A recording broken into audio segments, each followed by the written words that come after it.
Doctor सबिया 10 साल के intimate monogamous relationship में से ब्रेकअप हुआ है और बहुत पेनफुली ब्रेकअप हुआ है। इसमें से निकलने मुझे 1 साल लगा है, but now I am looking out and going on dates. लेकिन अभी भी मुझे किसी से भी डेटिंग करते वक्त, रिलेशनशिप करते वक्त, स्पेशली फिज़िकल होने की कोशिश करते वक्त बहुत तकलीफ़ होती है और मुझे वो पॉसिबल नहीं होता है। तो आप बताएं कि हाउ शुड आई नो कि I am prepared to go into a new relationship.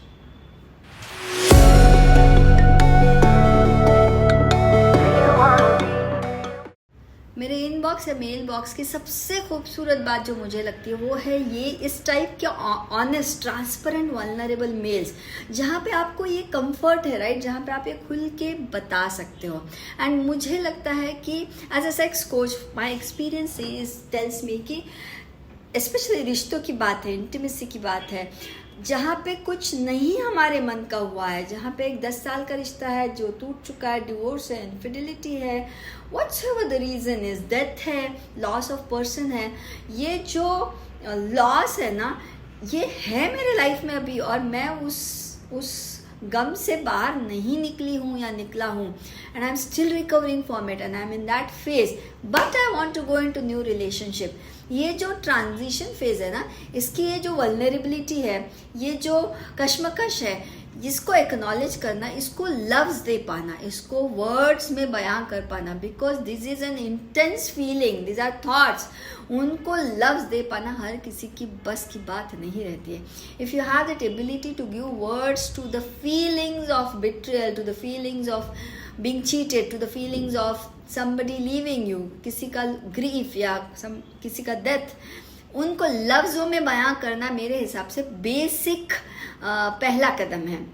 अब रही बात how will you know whether you are ready to go on a date, whether we are ready to be in a relationship, ready to be intimate or have sex with someone, तो yes, as I always say, एक रहता है mentally prepared रहना, एक रहता है physically prepared रहना। अब आप समझ के चलो, लेट्स हाइपोथेटिकली इमेजिन कि हम मेंटली भी प्रिपेयर्ड है, हम फिजिकली भी प्रिपेयर्ड है, हमारे पास एक पार्टनर भी है जिसको आपकी ये हकीकत पता होना ज़रूरी है।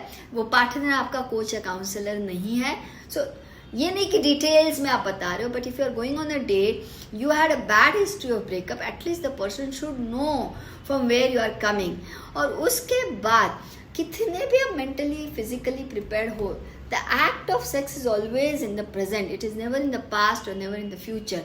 उस वक्त जो कुछ भी होता है आप दोनों के बीच में, प्रोबेबली आपके मन का हुआ हो, प्रोबेबली आपके मन का ना हुआ हो, you could not get what you wanted और you may get something extraordinary, वो किए बगैर तो नहीं समझेगा आपको। इम्पॉर्टेंट ये है वो करने के बाद डिज़ायर्ड रिजल्ट्स मिलते हैं, then how you want to go ahead, और डिज़ायर्ड रिजल्ट्स नहीं मिलते हैं, then how you take it.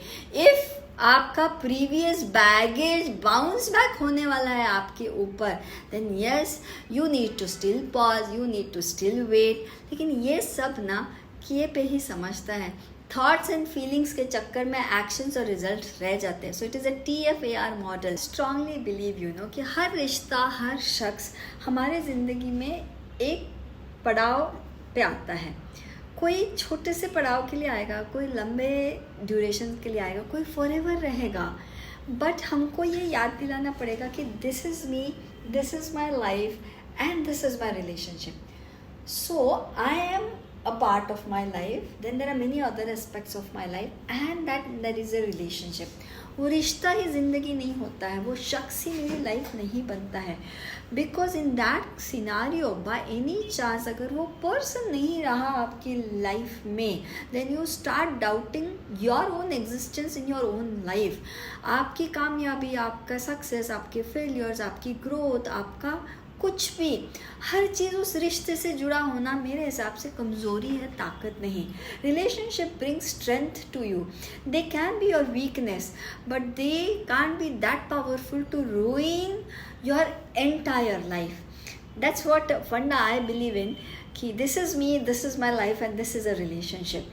So issue was in one relationship. आपने वहाँ से कुछ सीखा, आपको कुछ क्लैरिटी मिली, आपको कुछ आईने खुद के भी देखने मिले हैं, आपको कुछ समझ आया. But believe me, it is only for that one relationship. वहाँ से जो कुछ भी आपने सीखा समझा, वो जनरलाइज फार्मूला आप हर जगह नहीं इम्प्लीमेंट कर सकते हो, because that was a unique relationship with that person. It didn't work.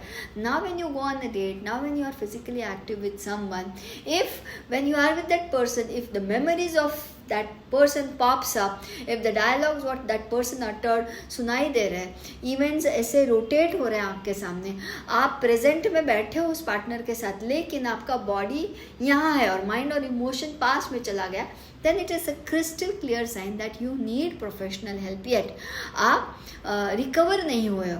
लेकिन इसका मतलब ये नहीं है कि मैं पूरा रिकवर होऊंगा और फिर रिलेशनशिप एक्सप्लोर करूंगा.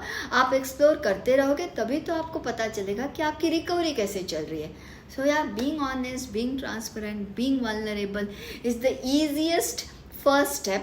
Second step is go for professional help, and third step is मत आजमाओ अपने जिस्म को, अपने माइंड को, अपने इमोशंस को. Allow them to do mistakes. Allow them not to be perfect. It's okay if once again you fail. It is not that big thing कि हमने अब फिर से गलती करनी नहीं है.